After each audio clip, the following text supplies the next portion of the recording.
শ্রবণখালী নদীতে সেই স্রোত। সকালবেলা বাড়িয়ে পড়লাম, দেখি কি অবস্থা, বৃষ্টি রাত করে একেবারে টিন টুন সেদ্রি করে আছে মনে হয়েছে। তাই বাইরে হইলাম, দেখি ক্যামেরাটা লই এই বাইরে অবস্থাটা কি দেখি।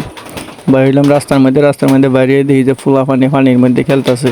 এই যে পরে আমি আর একটু সামনের দিকে আগাই, দেখি যে কী অবস্থা। এই বাড়ির কানাচে বৃষ্টির পানি জমে রয়েছে।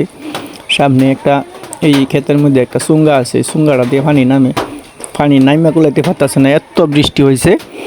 যাই হোক, বৃষ্টি যদি কেমনটা বেড়েছে, অনেক নদীর কিনারে দেখি সামনের দিকে আগায় যাইতে দেখি সবজি ক্ষেতটা তল হয়ে গেছে একবারে, দেখা যাইতেছে। যাক, রাস্তার মধ্যে কলা গাছ এনে ঠেলা রাখা লাগছে মনে হইতেছে। আচ্ছা যাক, এটি আবার ঠিকঠাক করানো লাগবো, সময়টা এখন তো বুড়ে উঠছি। সামনের দিকে যাই, দেখি নদীর পাড়ের দিকে আগাই একটু।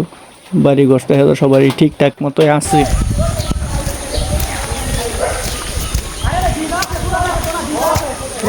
দৌড়েছে শিয়াল বেড়া করছে, পানির ঠেলা খায় বাড়িছে। ধরো হয়ে গেছে। ধরবাম আয়ো, হালকা ধরে হেল ধরে সেদিনটা সাইডে দিছিলাম। জিহাদ মাছ উঠে না,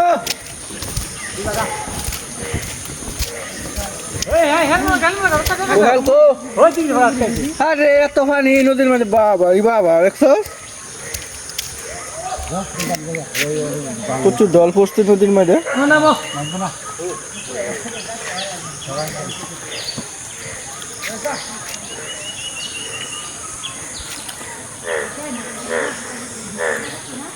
বল চল